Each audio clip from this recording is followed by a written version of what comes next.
और इप्का लैब को लेके आते हैं और 1152 की ट्रिजरी में ये स्टॉक खुला है। और बैकफुट पे अगर कुछ है तो आज HDFC AMC मेरे ख्याल से कल नंबर्स के बाद एक स्ट्रॉन्ग स्विंग मिला, थोड़ी सी प्रॉफिट यहाँ पर। और उसके बाद भारत फौज, आदित्य बिरला कैपिटल, और ये वो स्टॉक्स हैं जिन्होंने कल काफ़ी स्विंग स्ट्रॉन्ग लिया था। For instance Aditya Birla capital के बाद आज थोड़ी सी प्रॉफिट टेकिंग होती हुई, और आज रिलायंस थोड़ा सा शुरुआती दौर में रेस्ट मोड में। अनुज। बिल्कुल वीरो, देखिए अगेन प्रॉब्लम वही है कि बैंक निफ्टी प्रॉब्लम है इस मार्केट की, और इसीलिए मैं कह रहा हूँ एक बार आप बैंक निफ्टी में वो 10 days exponential moving average cross हो जाने दीजिए, उसके बाद ही कोई व्यू लीजिए। आईटी पर फोकस करिए तब तक। 35,910 पर इस समय आईटी इंडेक्स, यहीं पर मेरे ख्याल से आज हमारे एक्सपर्ट्स भी शायद ट्रेड चूज करेंगे। देखिए अब गैप अप के बाद भी अब इसमें यहाँ पर मोमेंटम आ रहा है। एक बार इन्फोसिस वापस लेकर आइए। अब इन्फोसिस में क्या होगा, जो महानुभाव कल लास्ट के 3 मिनट में ट्रेड लेके गए हैं वो यहाँ पर स्क्वायर ऑफ कर रहे होंगे, क्योंकि वो उसी हिसाब की ट्रेडर होंगे। लेकिन इसके बाद देखते हैं कि यहाँ पर क्या मोमेंटम बनता है। लेकिन क्विक सिंगल्स लेना शुरू करते हैं। गाबा सर गुड मॉर्निंग, आपका क्विक सिंगल है इंटेलेक्ट डिजाइन, ट्रेड कर रहा है 824 पर, तेजी है, मोमेंटम है, स्टॉप होगा 816 का, टारगेट होगा 840, 840 intellect design. Okay, intellect design है गाबा सर की पिक। मानस आपका क्विक सिंगल? देखिए टाटा कंज्यूमर में खरीदारी करने की राय रहेगी। यहाँ पर भी एक फ्रेश ब्रेकआउट देखने को मिला है। हाई टॉप हायर बॉटम का ट्रेंड पहले से ही है, तो टाटा कंज्यूमर में करंट लेवल्स पे खरीदारी करनी है। 1124 का आपको स्टॉप लॉस लगाना है और आपके टारगेट 1175 के आसपास के रहेंगे। अगर ऑप्शन में ट्रेड लेना हो तो 1150 वाला कॉल ऑप्शन लिया जा सकता है। उसके प्राइस 13 रुपए के आसपास चल रहे हैं, 13-14 रुपए के आसपास चल रहे हैं, तो वहां पर 9 रुपए के स्टॉप लॉस से आप खरीदारी करिए और 25-26 रुपए के टारगेट सेट करिए। एक सेकेंड, 1150 की कॉल 1590 पे। डॉक्टर साहब फ्यूचर का प्राइस भी रखिएगा स्क्रीन पे। इस कॉल में देखिए मोमेंटम बहुत स्ट्रांग है। OI भी अगर आप देखें सुबह सुबह करीब 9.5% बढ़ चुका है। स्ट्रांग मूव यहाँ पर 1150 की कॉल और टाटा कंज्यूमर फ्यूचर्स आपको बाय करने हैं। राजेश सतपुते जी आपकी कॉल? जी देखिए, मैं आईटी से बाय करूंगा, मेरा बाय कॉल रहेगा विप्रो। अगर आप इसका स्ट्रक्चर देखें तो स्ट्रक्चर एक बेयर ट्रैप सिचुएशन है। 455 एक इंपॉर्टेंट सप्लाई पॉइंट था जो निगेट हो चुका है ओपनिंग में, 463 चल रहा है, तो विप्रो बाय करे। स्टॉप लॉस रखे 457 का, और जो टारगेट सेट करना है इंट्राडे स्विंग का, पहला रेजिस्टेंस होगा 478 480। अगर वो निकला फिर मुझे लगता है और तेजी आएगी, तो it's a buy in Wipro. Okay, it's a buy in Wipro 460 to 75 पे, 25 पे। प्रशांत आपकी कॉल? टाटा कम्युनिकेशंस में एक अच्छा बेस फॉर्मेशन हो रहा है, तो 1730 पे ट्रेड कर रहा है। मेरा स्टॉप लॉस होगा 1710, 1710 टारगेट में देख रहा हूँ होगा 1765, 1765 का। आशीष भाई जी आपका क्विक सिंगल? एलटीएम पे खरीदारी की सलाह रहेगी। लार्सन टोब्रो इन्फोटेक माइंट्री स्टॉक 2% भले ही अप है, लेकिन हमें लग रहा है इन लेवल्स पे भी इसे चेज किया जा सकता है। स्टॉक अपना 20 डे में अभी जस्ट रीगेन करता हुआ देखने मिल रहा है, और हमें लग रहा है कि यहाँ से एक फ्रेश अब इनिशिएट होगा, तो ये फ्रेश ब्रेकआउट मतलब जस्ट अभी हो रहा है, तो खरीदारी की सलाह है। जो उसमें स्टॉप लॉस मेंटेन करना है वो 5980 का एसएल मेंटेन करे। हमें लग रहा है 200 और 6250 तक के लेवल्स देखने मिल सकते हैं। ओके चलिए, ये इस समय की ट्रेड्स। निफ्टी आईटी अब 35, एक बार ज़रा इसको रिफ्रेश कर लेता हूँ।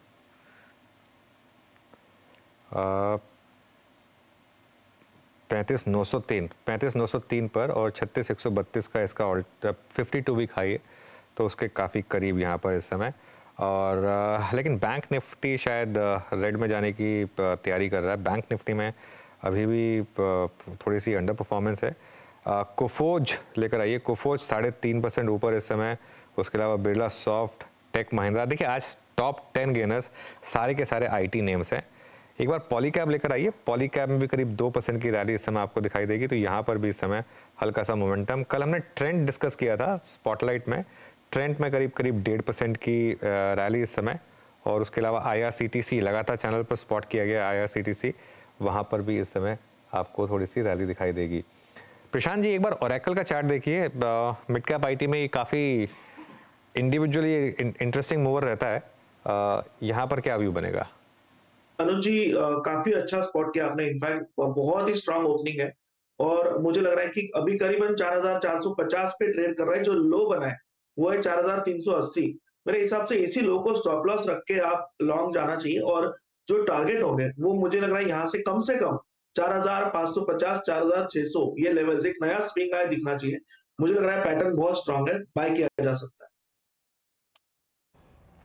Okay, Oracle financials 4467 packet trade करता हुआ। अच्छा, मैं हमेशा रिस्क और रेशो के प्रोस्पेक्टिव से जिस स्टॉक को अच्छा मानता आया हूँ वो एक टेक महिंद्रा 1283 पैकेट ट्रेड करता हुआ। लास्ट टाइम जब ये मैंने प्रश्न पूछा था राजेश सतपुते जी से, एक अच्छा स्विंग था उस दिन। Rajesh ji, again that same question, वही प्रश्न मेरा आपसे। आई मीन कर्व इसका अच्छा है लोअर बेस पे 1283, अगर रिस्क लेना है किसी आईटी काउंटर पे तो क्या किसी स्ट्राइक को इसकी पकड़ लें क्या? 1280 या फिर slightly out of money 1300? 1280 right, देखता हूँ। वीरेंद्र देखिए मेरे हिसाब से, हाँ हाँ हाँ बोलिए बोलिए, सॉरी। ये तो आप बताएं। हाँ, ये तो आप बताएंगे सर, चुनाव कौन सा करना है, मैं तो सिर्फ विकल्प नहीं, मैं चेक कर रहा हूँ 1280 वाला कॉल कितना चल रहा है। देखिए वीरेंद्र जी, मुझे लगता है 1280 का call, yes I got it, it is at 38 rupees. Yes, मुझे लगता है कर सकते हैं, इन द मनी करे, एट द मनी करे, वो ज्यादा बेहतर होगा आज। देखिए टेक महिंद्रा का स्ट्रक्चर बेहतरीन है। अगर आप इसका स्ट्रक्चर देखें तो हर डिप पे एक इंपॉर्टेंट क्लस्टर ऑफ सपोर्ट जो हम देखते हैं, उस क्लस्टर का सपोर्ट लेके ये घूमता है, और इस एग्जैक्टली सेम पैटर्न है विप्रो का। तो मेरे हिसाब से टेक महिंद्रा का आज का पहला टारगेट होना चाहिए 1310 का। 1310 निकले तो मुझे लगता है एक बड़ी शॉर्ट कवरिंग टेक महिंद्रा में भी आएगी। सो ये जो हम बात करें 1280 का call, it is at 38-39 rupees, आप इसे बाय करें। स्टॉप लॉस रखे 30 का, एंड अकॉर्डिंग टू चार्ट इसका टारगेट बन रहा है करीबन 55 to 60, so it's a buy in tech Mahindra. Tech Mahindra अच्छी प्लेसमेंट है इसकी। इस बीच थोड़ा सा जरा कुछ बैंकों को लेके आएंगे आप आपकी स्क्रीन पे। लेट्स ब्रिंग आईसीआईसीआई बैंक क्या कर रहा है यहाँ पर 994 पे। ये एक मात्र ऐसा स्टॉक है जिसकी प्लेसमेंट आज अब तक के प्राइस बिहेवियर में थोड़ी अच्छी है। कल की क्लोज को डिफेंड किया, कल की बॉडी के ऊपर आके ट्रेड करता हुआ 994 कल का लो, कल का क्लोज प्लस आज मॉर्निंग का लो, दो एवरेजेस इकट्ठे पड़ते हैं। अनुज, निफ्टी बैंक अभी भी जिसे कहते हैं, I mean centre of problem जो है वो यही है, न कोलैप्स हो रहा है और ना आई थिंक इस टेंडियमा की ट्रेजेक्टरी से बाहर निकल रहा है। अभी एज ऑफ नाउ ये मैसेज क्या दे रहा है, और आई थिंक इसका ट्रिगर या फिर कोलैप्स का पॉइंट क्या हो सकता है अनुज, लाइकली टू बी? देखिए वीरू, क्या होता है ना, मैं फिर बता रहा हूँ, हम ना कई बार बहुत ज़्यादा प्रीएम्प्टिंग के चक्कर में फंस जाते हैं कि किसी इंडेक्स को प्रीएम्प्ट किया जाए।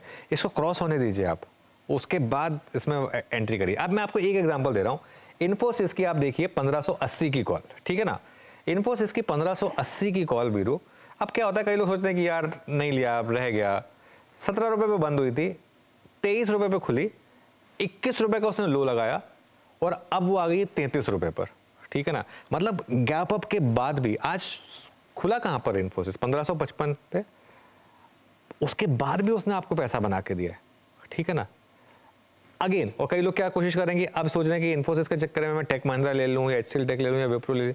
इन्फोसिस से लीजिए ना, गैप अप के बाद भी लीजिए। ये बात हुई तो सुबह की, गैप अप के बाद भी लीजिए, क्या दिक्कत है, वो आपको फिर भी पैसा बना के देगा। मैं हमेशा बोलता हूँ आप इवेंट के बाद चीज़ करिए। इवेंट के बाद आपके पास क्लैरिटी होती है। इवेंट से पहले आप कोई भी ट्रेड लेते हैं ना, वो गैम्बल होती है। इवेंट के बाद आप ट्रेड लेते हैं ना, वो इन्फॉर्मेशन के साथ लेते हैं आप, एक आपके पास स्टडीड कॉल होती है उसमें, और उसमें गलत जाने का रिस्क कम होता है, उसमें गलत जाने का रिस्क कम होता है। इसके लिए मैं फिर बोल रहा हूँ, अब आपने बैंक निफ्टी पर सवाल पूछा है, बैंक निफ्टी को एक बार क्रॉस हो जाने दीजिए, ये अपना क्लस्टर 47,655, 700 उसके ऊपर टिक जाने दीजिए, उसके बाद हम बैंक निफ्टी पर व्यू लेंगे। क्योंकि अदरवाइज ना ये इसी तरीके से करता रहेगा, आपको दोनों तरफ आपको ये तंग करेगा बैंक निफ्टी। आज मोमेंटम कहीं और है, वहां पर फोकस करिए। चलिए अब एक काम करते हैं, यहाँ पर most of the stock futures complete हो गए हैं। एक बार मैं आपको चार का चौका का क्रम बता दूं, कुछ देर में उन ट्रेड्स पे भी आएंगे। और चार का चौका का क्रम इस प्रकार है, आपकी स्क्रीन पे 4 ट्रेड्स आएंगे। सस्ता ऑप्शन, चार्ट का चमत्कार और आज का आई थिंक एफएनओ सुपरस्टार और मिड कैप फंडा, एक एक करके आएंगे 4 ट्रेड्स। उससे पहले थोड़ी सी देख लेते हैं सेगमेंट में कौन कौन आज क्या क्या स्टॉक देगा। पहले लिखा है ये आज का सस्ता ऑप्शन, डायरेक्टर साहब रखेंगे स्क्रीन पे। सस्ता ऑप्शन आएगा आज प्रशांत जी के सौजन्य से, कुछ देर में ये स्टॉक। उसके बाद आएगा आज का एफएनओ सुपरस्टार। एफएनओ सुपरस्टार आज आशीष बहती जी सौंपेंगे कि डेरिवेटिव्स में आपको क्या चेस करना है। उसके बाद प्रकाश गाबा से बताएंगे आज का चार्ट का चमत्कार, और जो आज की जो फंडा कॉल है, आज का मिड कैप फंडा, वो देंगे Gaurang Shah ji. Nifty IT screen पे लेके आइएगा। इन्फोसिस अब 5.5% ऊपर, और कुछ ट्रेड्स को स्पॉट करते हैं। Let's bring HCL technologies. अभी तक ये फ्लैट है, मतलब जिस ट्रेजेक्ट्री में खुला उससे ऊपर कोई बहुत बड़ा मूव दे नहीं पाया। मानस, आपकी राय? जोन अच्छा है और 1504 थोड़ा सा एक सप्लाई पॉइंट है जो कि 19 दिसंबर की कैंडल का हाई भी है। HCL को कैसे अप्रोच कर रहे हैं आप? क्योंकि अभी इसके नंबर आने हैं, शायद बाजार इस पे बहुत जोहर ना आजमाए, बट स्टिल टेक्सचर पर आपका आउटलुक? देखिए, टेक्सचर तो डेफिनेटली पॉजिटिव है और वीकली चार्ट पे टेक्सचर ज्यादा पॉजिटिव लगता है क्योंकि 3-4 हफ्ते की कंसोलिडेशन के बाद अब स्टॉक फ्रेश ब्रेकआउट देने को तैयार है। आई थिंक यहाँ पर एक पोजिशनल ट्रेड लेना चाहिए जहां आपके टारगेट 1600 रुपए के आसपास के रहेंगे और करंट लेवल्स पे खरीदारी करके आप 1460 के नीचे स्टॉप लॉस लगा सकते हैं। टेक्नोलॉजीज 1504 पे आके ट्रेड करता हुआ टाटा कंज्यूमर लेके आई है। जो कॉल गई थी स्क्रीन पर वो अच्छा करती हुई मेरे ख्याल से वो माना थी। अब करीब 1149 पर ब्लास्ट हो गया है स्टॉक सुबह सुबह ही। देखिए, जब हमने मार्क किया था उस वक्त मेरे ख्याल से 1137 का भाव था, अब करीब 1151 का इंट्राडे लक्ष्य है आपका यहाँ पर। अब लेके आइए जरा गोदरेज CP। टाटा कंज्यूमर ने तो जो अपना करना था कर दिया, बट प्रशांत, एंट्री के पर्सपेक्टिव से ये जो 3 दिन का कूलिंग ऑफ पीरियड था गोदरेज कंज्यूमर ने अच्छे से यूटिलाइज किया। कूलिंग ऑफ अच्छी हुई 10 DMA के आसपास। इसमें कोई स्लाइटली, क्योंकि फ्यूचर पे आपका टेक भी है, इसमें कोई slightly out of money call पकड़ लें क्या? आई मीन 1164 पे है, 1180 या फिर 1200 की जो कर्व मिल रहा है 10 DMA के आसपास, उसको देखते हुए? तो यहाँ पे वीरू जी 1180 की जो कॉल है वो करीबन 16 पे ट्रेड कर रही है। मुझे लग रहा है यहाँ पे अगर खरीदना चाहे तो जस्ट 12.5 के बीच स्टॉप लॉस रख के खरीद सकते हैं। ये स्टॉक मेरे हिसाब से यहाँ से पिकअप होना चाहिए। आज के टॉप पिक्स में मैंने सुबह रेकमेंड भी किया हुआ है। मुझे लग रहा है यहाँ से इस कॉल का टारगेट कम से कम 25 होना चाहिए। तो ओवरऑल रिस्क रिवॉर्ड काफी जस्टिफाइड है। 4 पॉइंट पे रिस्क पे करीबन 9 से 10 पॉइंट का रिवॉर्ड मुझे नजर आ रहा है। तो बिल्कुल इसकी 1180 की कॉल बाय की जा सकती है। ओके, चलिए अब एक बार देखिए इन्फोसिस को 1587 पर इस समय आ गया है इन्फोसिस, और क्या शानदार मोमेंटम है यहाँ पर इस समय पर। चलिए गाबा सर, एक बार जरा लॉन्ग टर्म चार्ट देखिए इन्फोसिस के और बताइए कि क्या अब ये तैयारी कर रहा है अपनी ऑल टाइम हाई ट्रेजेक्टरी में जाने की? क्या ये भी पॉसिबल है? ऑल टाइम हाई पास में ही है, लेकिन मेरे ख्याल से अप मूव ऑन है। जो सेटअप है उसके हिसाब से जो ब्रेकआउट मिला है, इसको हम नॉर्मली कहते हैं ब्रेकअवे गैप, ट्रेड कर रहा है 1586। मुझे लगता है ये ऑल टाइम हाई डेफिनेटली जाएगा और हायर जोन और भी देखेंगे। तो मुझे लगता है कि यस, समवेयर क्लोजर टू 1700 1800 आते दिनों में देख सकेंगे। इट्स 1585, मतलब 100-200 रुपया यहाँ से अब भी तेजी बाकी है। इतना कि चेस करना पड़ेगा और स्टॉप डीप रखना पड़ेगा एंड पॉसिबल ये ब्रेकअवे गैप का ये ज्यादा ही चलेगा। 1-2 दिन का मूव नहीं लगता मेरे साथ इन्फोसिस। बिल्कुल। मीनवाइल वीरू, आज सुबह एक बात हो रही थी कि ऑल टाइम मतलब 52 वीक हाई निफ्टी शायद आज ही लगा दे, और देखिए लगा दिया उसने। निफ्टी आईटी ने 52 वीक हाई। मेरे ख्याल से मार्केट्स में ना आप अगर डेज चूज कर लें ना, बैटल्स चूज करें, अपनी बैटल्स चूज करें कि आज मैं बस निफ्टी आईटी पर फोकस करूंगा और मुझे कुछ नहीं करना है। गैप अप के बाद भी क्या हुआ, 2% का गैप अप हुआ, उसके बाद उसने 2% और ऐड कर दिए।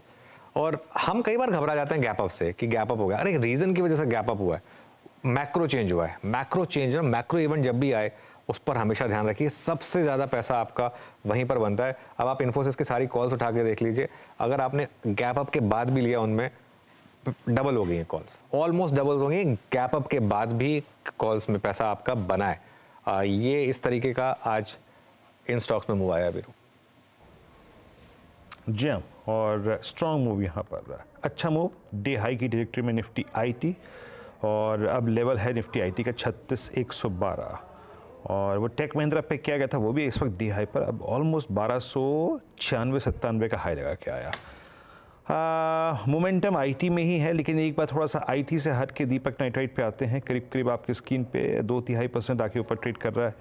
निकला ना, नहीं निकल पाया। आई थिंक इस जोन को एक बार फिर से सरेंडर कर दिया, बट एच पे बैठा है, याद रखिएगा एच पे बैठा हुआ है। और कुछ काउंटर जो कि अच्छा कर रहे हैं उसमें एक गेल करीब करीब 3/4% ऊपर आके ट्रेड करता हुआ 161.20 पे। कल आईजीएल में काफ़ी स्ट्रॉन्ग मूव था। आईजीएल स्क्रीन पर रखिएगा एक बार, क्लोजिंग में हमने इस ट्रेड को भी लिया था। करीब करीब 422-75 पे ये भी बैकफुट पे आ गया है। तो यहाँ पे थोड़ा सा कल के वो एग्रेसिव स्टॉक्स जो कि अच्छा मूव देखे गए थे, थोड़ी सी कूलिंग ऑफ में जाते हुए। एक बार फिर आईटी पे आता हूँ, एक बार बिरला सॉफ्ट लेके आइएगा। पिछले 3-4 दिन से ये कॉल्स में शामिल भी रहा है। आशीष बहती जी 774 और इसने वो 752 दिसंबर 3rd वीक के स्विंग हाई को काट दिया। अभी बिरला सॉफ्ट पे आपका टेक क्या है? मूव बना हुआ है और जिस हिसाब से मिड कैप आईटी ने कंटिन्यूसली आउट परफॉर्म किया है वो बहुत ज्यादा इम्प्रेसिव है। और इन लेवल्स पे भी आप बाइंग इंटरेस्ट देखिए काफी अच्छी बरकरार है। ऑलरेडी 1 मिलियन प्लस के शेयर्स का काम हो चुका है, जो कि इसके एवरेज जो वॉल्यूम है उसका आधा है। तो इस लेवल पे भी price volume breakout clearly visible है। मुझे लग रहा है ये वेल प्लेस्ड है 800 प्लस के जोन्स दिखाने के लिए। तो खरीदारी की सलाह रहेगी इन लेवल्स पे भी। जो उसमें स्टॉप लॉस मेंटेन करना है वो 755 का कैसल मेंटेन करे। हमें लग रहा है 800 एंड 820 तक के लेवल्स के लिए इसमें पोजीशन बनाई जा सकती है। अब गौरांग को भी जोड़ लेते हैं हमारे साथ और उनसे बात करते हैं। गौरांग जी, गुड मॉर्निंग। सबसे पहले तो आप भी सीएनबीसी आवाज़ के साथ इतने सालों से जुड़े रहे हैं, तो आप भी इस बर्थडे सेलिब्रेशंस में शामिल हैं। सबसे पहले उसकी बधाई। और अब इन्फोसिस पर व्यू दीजिए अपना।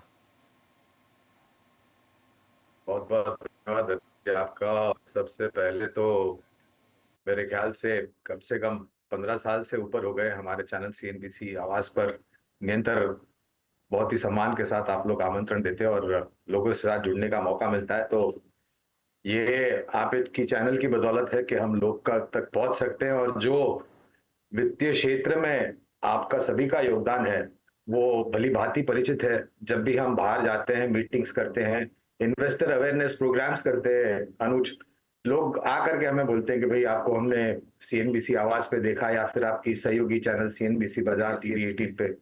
तो ये सब कामकाज जो हो रहा है आपके तरफ से वो मेरे ख्याल से बहुत ही बेहतरीन है। लोगों को वित्तीय परिस्थिति से आप कराते हैं वाकिफ और एक खोज नहीं करके आप लोगों तक पहुंचते हैं और उनको किस तरीके से शेयर बाजार में आप एक हिस्सा बन सकते हैं उसका मार्गदर्शन देते हैं। तो बहुत अच्छा कार्य कर रहे हैं आप और मैं उम्मीद रखता हूं 19 ही नहीं, लाने वाले काफी और साल होंगे जहां पर हम नए शिखर पर सीएनबीसी आवाज को जाते हुए दिखेंगे।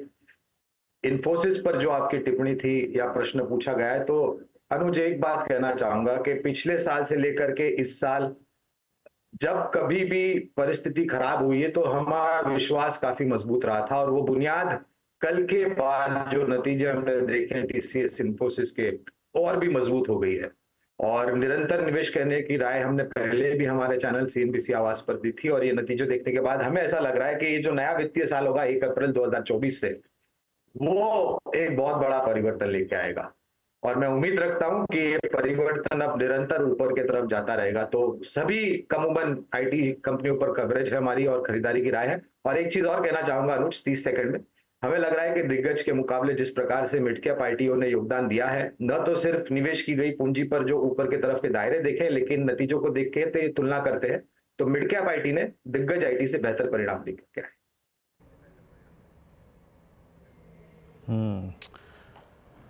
IT strong move. अब निफ्टी आईटी एक बार फिर से स्क्रीन पे लेके आइएगा। 36,231 अभी हम बात ही कर रहे थे, तो उसके बाद से लगभग आप सोच लीजिए कि 100 पॉइंट और जुड़ गए। सारा एक्शन, और देखिए पूरा मार्केट भले ही ऊपर से नहीं सस्टेन कर पाया हो, लेकिन निफ्टी आईटी ने अपनी तेज़ी को बखूबी कायम भी रखा और जोड़ता भी रहा। अच्छा, एक और इंडेक्स जो कि डी हाई पर आ रहा है वो है निफ्टी रियलिटी।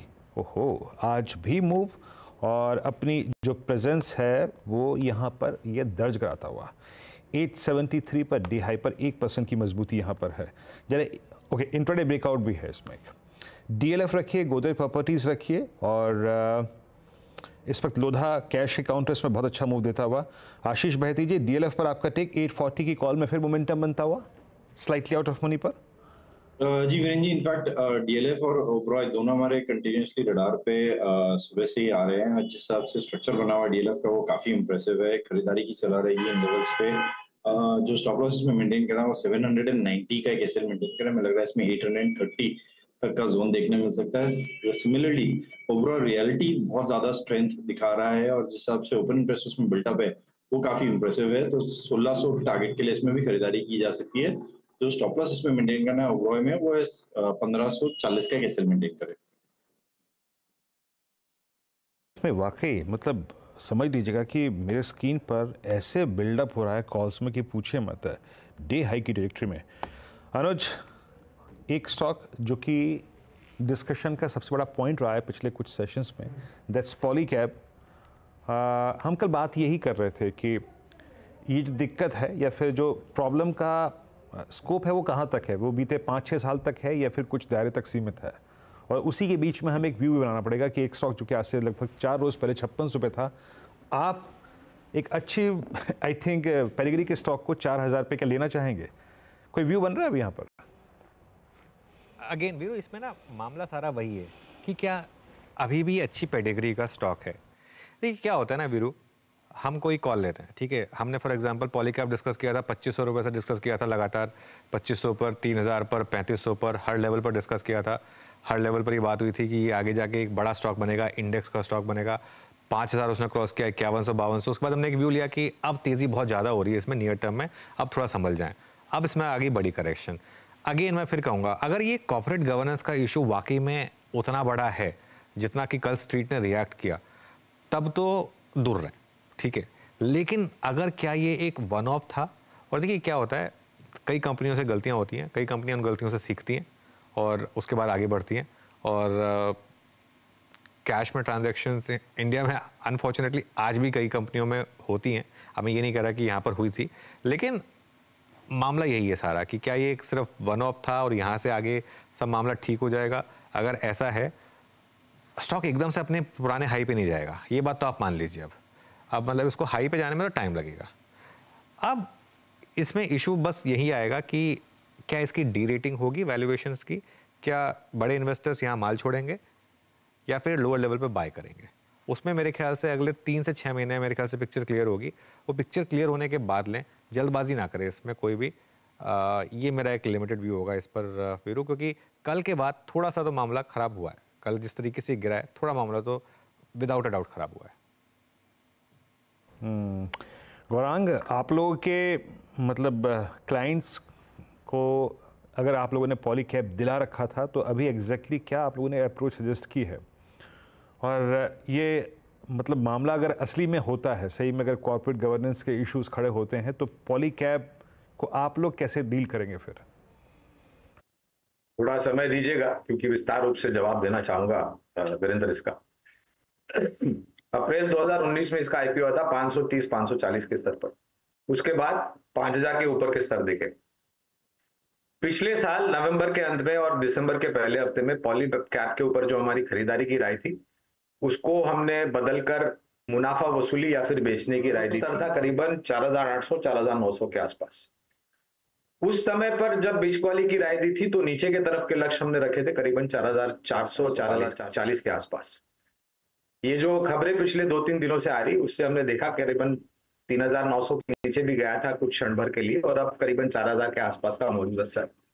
देखिए मैं यहाँ पर, अब हमारा जो लक्ष्य था नीचे की तरफ वो तो आ चुका है, लेकिन जो खबरें आई हैं उसको लेकर के थोड़े बहुत चिंता के कारण बिल्कुल है, क्योंकि जब तक स्पष्टीकरण नहीं आता है, जब तक इन्वेस्टिगेशन या तहकीकात चल रही है, उसमें क्या निकल करके आता है कि क्या वाकई में अनअकाउंटेड कैश ट्रांजैक्शन हुए थे, और हुए थे तो कितनी मात्रा में हुए थे, और उसको लेकर के क्या फटकार मिलेगी।